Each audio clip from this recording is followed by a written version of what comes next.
Assalamualaikum warahmatullahi wabarakatuh. Kaum muslimin yang dirahmati Allah, dukung channel kami Media Al Hijrah Cilegon dengan like, komen, dan share agar channel kami terus berkembang dan terus memberikan inspirasi kepada kaum muslimin sekalian. Jika ada pertanyaan kepada kami, silakan tulis di kolom komentar kami dan kami akan membahasnya dan menjawabnya di video kami selanjutnya.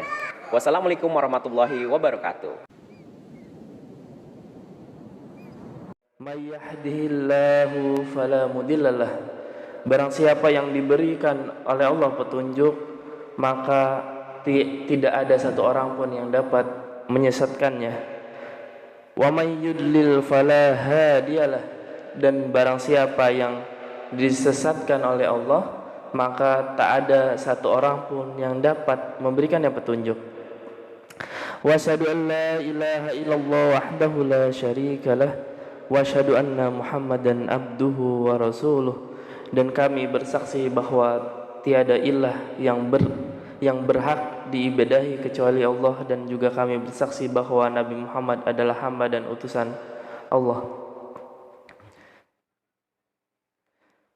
Qala ta'ala fi kitabihil karim, Allah mengingatkan dalam kitabnya, ya ayyuhalladzina amanu taqullaha haqqa tuqatih wa la tamutunna illa wa antum muslimun. Kata Allah, hai orang-orang yang beriman, bertakwalah kepada Allah dengan sebenar-benarnya takwa, dan janganlah sekali-kali kamu mati melainkan dalam keadaan sebagai seorang muslim. Qala Rasulullah sallallahu alaihi wasallam, Rasulullah sallallahu alaihi wasallam bersabda, ittaqillaha haitsu ma kunta.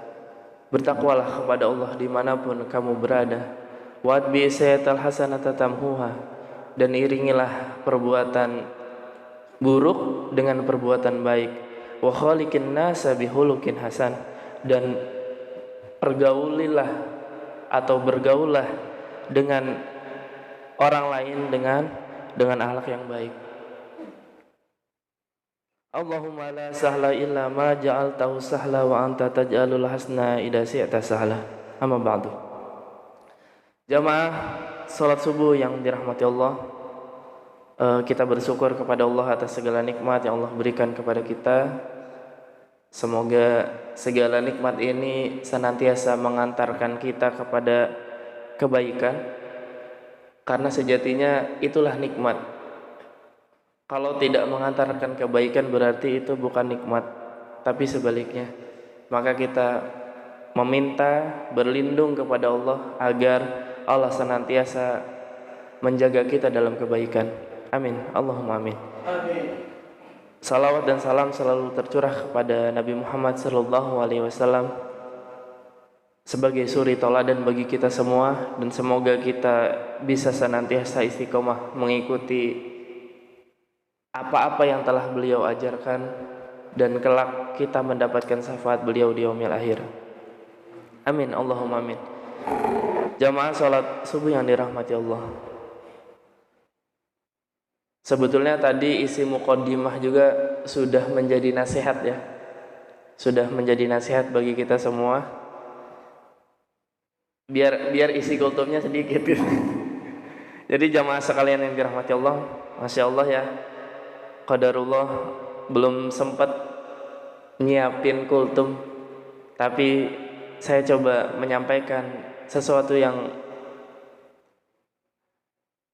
mungkin pernah saya pelajari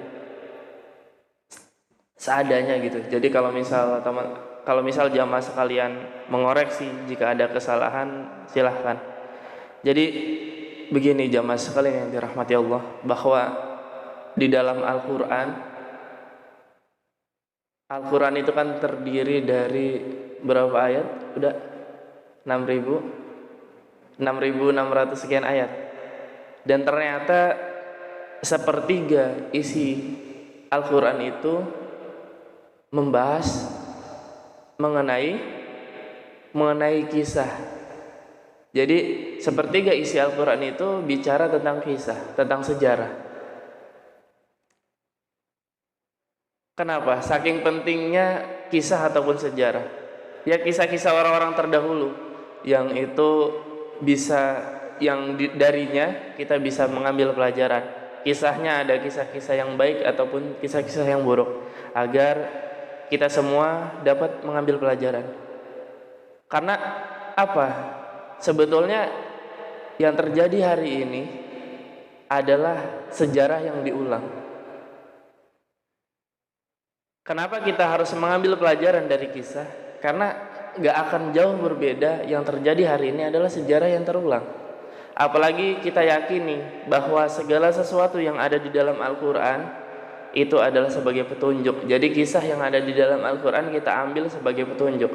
Al-Quran hadir 600 tahun yang lalu dan diwahyukan kepada Rasulullah SAW. Maka Al-Quran hadir tidaklah bahwa Al-Quran itu relevan gitu.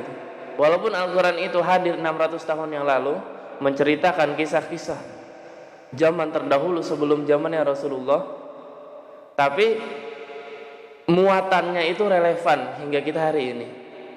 Maka kalau ada yang mengatakan Al-Quran sudah tidak relevan lagi dengan kondisi hari ini, coba kita ingatkan, karena itu salah satu tanda-tanda kesesatan yang nyata.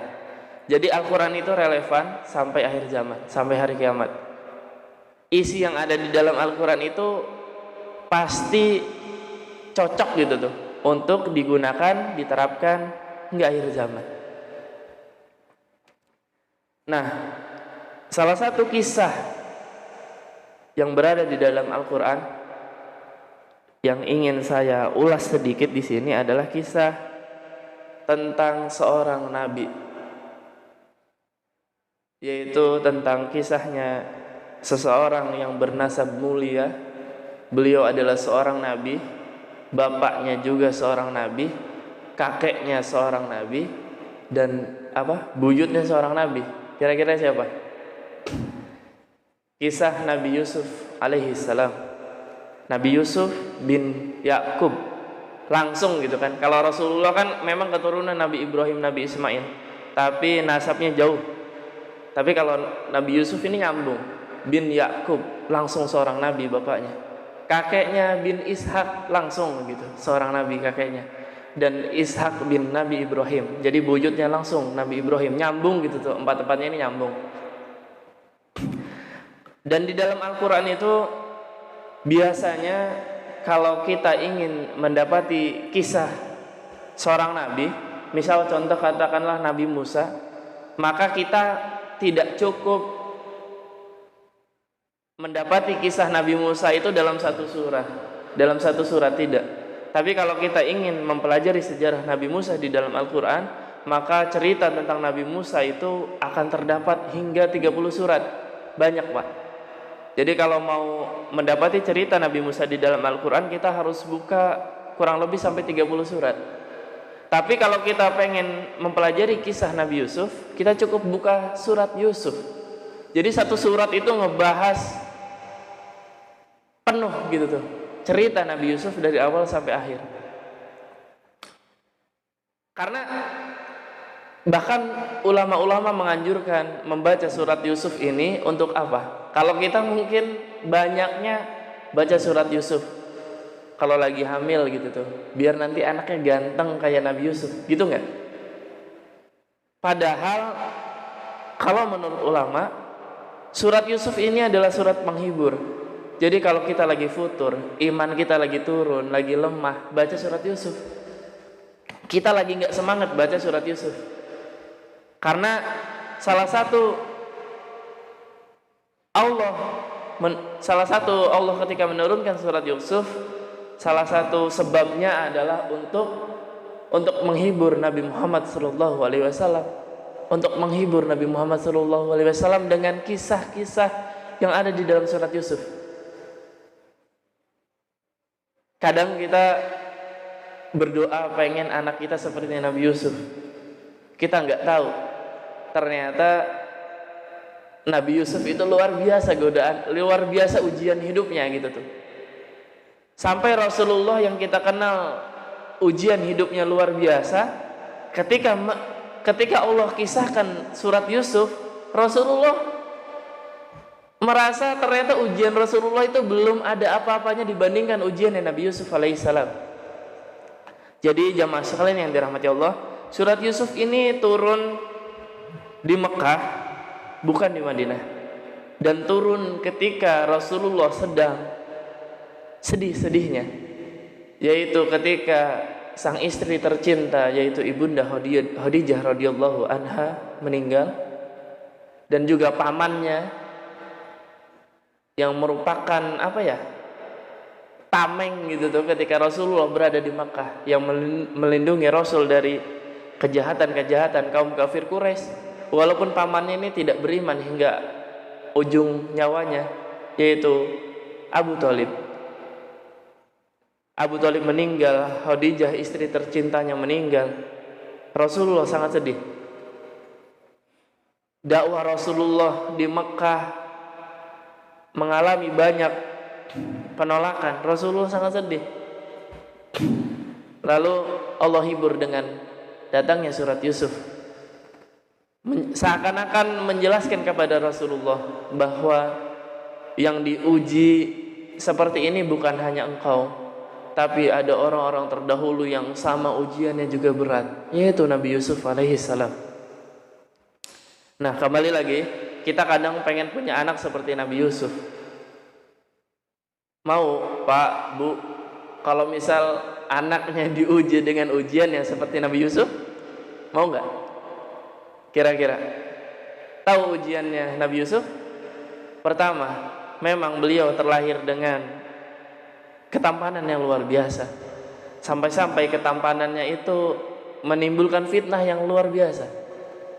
Jadi kalau misal kita merasa tampan nih, bapak-bapak merasa tampan, merasa ganteng, tapi dengan ketampanannya itu tidak menimbulkan fitnah, berarti biasa aja, masih tampannya gantengnya biasa aja. Tapi kalau Nabi Yusuf itu sampai menimbulkan fitnah luar biasa, sampai sekelas ratu tergoda dan ingin menggodanya, sampai para wanita tidak terasa mengiris jari jemarinya gitu tuh. Ketika melihat Nabi Yusuf, saking terpananya itu nggak sengaja mengiris jari jemarinya dengan pisau. Artinya luar biasa gitu fitnah dari ketampanan Nabi Yusuf alaihi salam ini. Memang beliau satu itu, Allah berikan karunia ketampanan yang luar biasa. Tapi atas dasar Allah berikan ketampanan itu ternyata lahir karena ketampanannya ini menimbulkan fitnah. Jadi atas ketampanannya ini lahir ujian-ujian yang luar biasa. Pertama, Allah jadikan ayahnya yaitu Nabi Yakub sangat mencintainya, sehingga itu pun salah satu sebab yang menyebabkan 10 saudaranya Nabi Yusuf itu iri dan dengki kepada Nabi Yusuf, bahwa mereka mengatakan ayah sangat menyayangi Yusuf dibanding kami. Jadi saudaranya ini hasad dan dengki kepada Nabi Yusuf. Sebagaimana kita tahu, kita hanya dibolehkan hasad, dengki dan iri hanya kepada berapa hal? Kang Samsul yang pernah nyampein. Kita itu boleh hasad, boleh iri, boleh dengki pada 3 hal kalau nggak salah. Yaitu pada orang-orang yang ketika mereka Allah titipkan ilmu agama dan ilmunya bisa mereka sampaikan. Pokoknya iri dan dengkinya pada kebaikan gitu tuh. Kebaikan yang sifatnya akhirat dari Allah Subhanahu wa taala. Enggak boleh iri dan dengki kepada hal-hal yang sifatnya duniawi. Enggak boleh.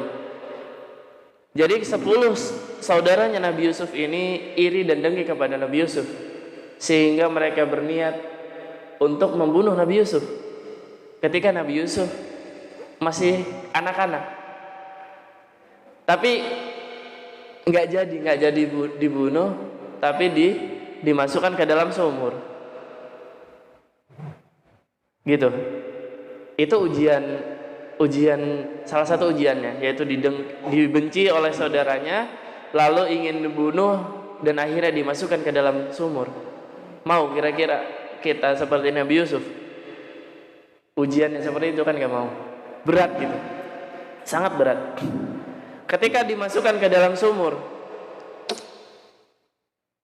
tua lagi,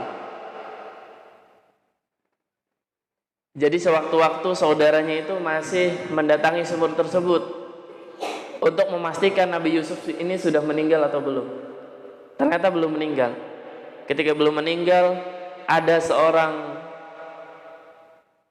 bahasanya kafilah lah, kafilah dagang gitu, melintasi sumur tersebut. Dan akhirnya Nabi Yusuf dijual kepada orang tersebut. Jadi kejahatan ketiga, Nabi Yusuf itu dijual oleh saudaranya kepada seorang pedagang. Lalu ujian selanjutnya, karena Nabi Yusuf ini dibeli, berarti Nabi Yusuf ini dijadikan sebagai budak kan. Ujian selanjutnya lalu Nabi Yusuf dijadikan sebagai budak dan dibeli oleh salah satu kerajaan di Mesir. Terus banyak hingga dewasa, ujian yang paling berat adalah digoda oleh majikannya. Kalau kita mengalami ujian seperti itu, kecil kemungkinan kita bisa lolos. Coba Pak, di dalam suatu ruangan yang tidak ada satu orang pun, digoda oleh wanita yang sangat cantik, yang memiliki pangkat. Nabi Yusuf bukannya nggak mau, artinya hasrat Nabi Yusuf itu saat itu juga secara manusiawi sangat menggebu-gebu. Tapi Nabi Yusuf memiliki iman yang dapat mengalahkan atau menundukkan hawa nafsu pada saat itu. Nabi Yusuf lebih takut kepada Allah daripada menuruti hawa nafsunya. Kan sebagaimana kita tahu, iman itu bertambah dan juga menurun, ya kan? Iman bertambah dengan kita apa? Dengan kita melakukan ketaatan, dan iman akan menurun ketika kita melakukan kemaksiatan. Jadi ketika saat itu, ketika maksiat terbuka di depan mata, seandainya menuruti hawa nafsunya, maka imannya akan menipis pada saat itu. Imannya akan menurun karena melakukan kemaksiatan. Tapi karena walaupun situasinya pada saat itu besar untuk melakukan kemaksiatan, tapi Nabi Yusuf memilih untuk melakukan ketaatan. Dengan Nabi Yusuf memilih melakukan ketaatan, maka imannya pada saat itu naik gitu tuh. Ketika imannya naik, mah mudah gitu untuk menolak segala jenis kemaksiatan. Lalu pada akhirnya justru atas kejadian itu Nabi Yusuf difitnah hingga akhirnya dimasukkan ke dalam penjara kan. Ketika berada, sebetulnya kalau mau nyeritain kisah Nabi Yusuf seperti ini panjang, bisa jam 8 baru beres. Karena di penjara juga Nabi Yusuf akhirnya berdakwah terus. Ada salah satu penghuni penjara, 2 orang penghuni penjara yang akhirnya dibebaskan berkat pertolongan Nabi Yusuf. Tapi Nabi Yusufnya nggak dibebasin. Nabi Yusuf berpesan, kamu nanti, salah satu dari kamu nanti akan meninggal digantung, dan salah satu dari kamu nanti akan menjadi pelayan raja. Nah, yang jadi pelayan raja ini diingatkan oleh Nabi Yusuf, kamu ketika jadi pelayan raja jangan lupakan aku, bantu aku dibebaskan dari penjara ini, sampaikan kepada raja. Tapi ternyata lupa gitu, hingga lama lupa. Jadi salah satu ujian Nabi Yusuf juga dibohongi oleh temannya gitu, dari ujian-ujian yang panjang tadi. Nah, begitu jamaah sekalian yang dirahmati Allah, artinya Allah menitipkan sesuatu kenikmatan, padahal kenikmatan itu sudah kita syukuri. Kita yakin betul bahwa Nabi Yakub, Nabi Yusuf bersyukur atas nikmat yang Allah berikan. Nikmat yang Allah berikan itu apa? Yaitu Nabi Yusuf diberi ketampanan, mereka pasti bersyukur. Dan juga Nabi Yusuf spesial gitu, diberi kasih sayang yang terbaik oleh ayahnya, yaitu Nabi Yakub. Mereka bersyukur atas hal itu. Tapi walaupun mereka bersyukur, tetap gitu tuh, yang namanya ujian pasti ada. Kita mah kadang diberi kenikmatan gak bersyukur, ketika diuji kita heran, kita bingung gitu. Jadi sangat bertolak belakang dengan kisah Nabi Yusuf. Mereka diberi kenikmatan, mereka bersyukur, Tapi atas syukurnya itu juga akhirnya diberikan ujian yang sangat banyak. Karena Nabi Yusuf meyakini bahwa kita sebagai seorang mukmin itu enak gitu. Kemungkinannya dua. Rasulullah juga berpesan kan, nikmatnya sebagai seorang mukmin itu ketika diberi ujian maka bersyukur, ketika diberi nikmat maka bersyukur, dan itu adalah kebaikan. Ketika diberi kesusahan maka bersabar, dan itu juga merupakan kebaikan. Jadi dua-duanya baik, enak kalau seorang mukmin. Tapi kalau bukan seorang mukmin maka kita tidak akan mendapati hal itu gitu. Maka jamaah sekalian yang dirahmati Allah, semoga kisah Nabi Yusuf alaihissalam ini bisa kita ambil pelajaran. Jadi kalau misal kita lagi bersedih, kita lagi turun imannya, saran saya baca surat Yusuf. Jadi kita tempatkan surat Yusuf ini pada tempatnya, katakanlah seperti itu. Sebagaimana Allah menurunkan surat Yusuf untuk menghibur Nabi Muhammad SAW, bahwa kata Allah, tidak hanya engkau yang diuji dengan ujian yang berat. Ada orang terdahulu yang juga sama Allah beri ujian yang sangat berat, bahkan jauh lebih berat. Kalau tadi yang saya sampaikan itu hanya poin-poin kisah-kisah sedikit saja gitu, dan itu juga sudah terasa sangat berat. Coba kita ingin dibunuh oleh saudaranya, kita dimasukkan ke dalam sumur tua, kita dijual beli sebagai seorang budak. Itu kan sudah sangat menyedihkan. Apalagi kalau misal kita tahu cerita-cerita yang lain, dan cerita-cerita yang lain itu ada di dalam surat Yusuf. Jadi kalau kita butuh hiburan, maka bacalah surat Yusuf. Dulu juga ketika sahabat ajma'in ingin dihibur oleh Rasulullah, maka mereka mendatangi Rasulullah dan mereka ingin Rasulullah menceritakan kisah-kisah yang dapat menghibur mereka, dapat menambah gairah iman mereka. Ya, Rasulullah bercerita tentunya tentang kisah-kisah umat terdahulu, dan yang paling sering diceritakan oleh Rasulullah kepada para sahabat adalah kisahnya Nabi Yusuf alaihissalam. Karena memang kisahnya Nabi Yusuf alaihissalam ini tidak kita pungkiri bahwa inilah kisah yang dapat menambah gairah iman kita kepada Allah Subhanahu wa taala. Mungkin itu saja jamaah sekalian yang dirahmati Allah.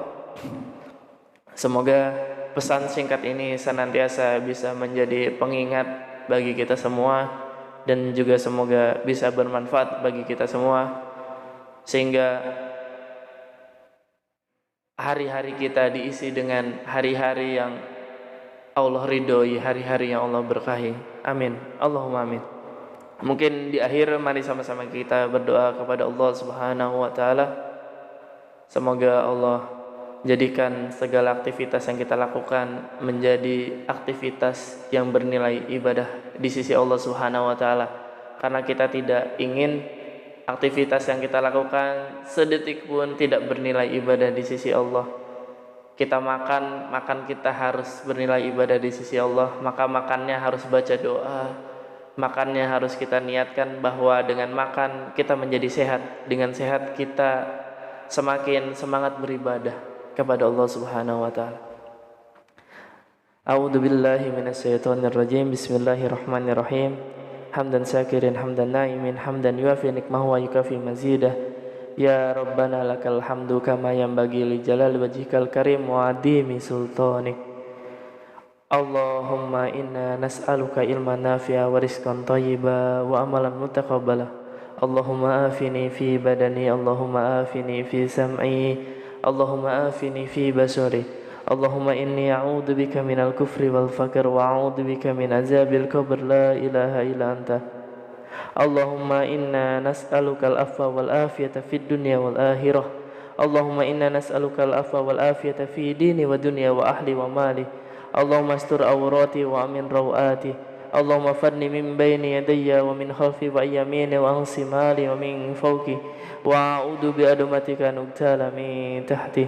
Allahumma innaka ta'lamu anna hadhil qulub qad ijtama'at ala mahabbatik waltaqat ala ta'atik wa tawahadat ala da'watik wa tahadat ala nusrati syari'atik فوسك اللهم رابطتها وأدم ودها واهدها سبولها واملها بنورك الذي لا يحبو واسر صدورها بفيد الإيمان بك وجمل التوكل عليك وأحيها بمعرفتك وأمتها على شهادة في سبيلك إنك نعم المولى ونعم النصير ربنا آتنا في الدنيا حسنة وفي الآخرة حسنة وقنا عذاب النار اللهم آمين وصلى الله على محمد وعلى آله وصحبه وسلم سبحان ربك رب العزة عما يصفون وسلام على المرسلين walhamdulillahi rabbil alamin. Kita sempurnakan dengan doa kafaratul majlis. Subhanaka Allahumma wa bihamdika asyhadu an la ilaha illa anta astaghfiruka wa atubu ilaik. Wassalamualaikum warahmatullahi wabarakatuh.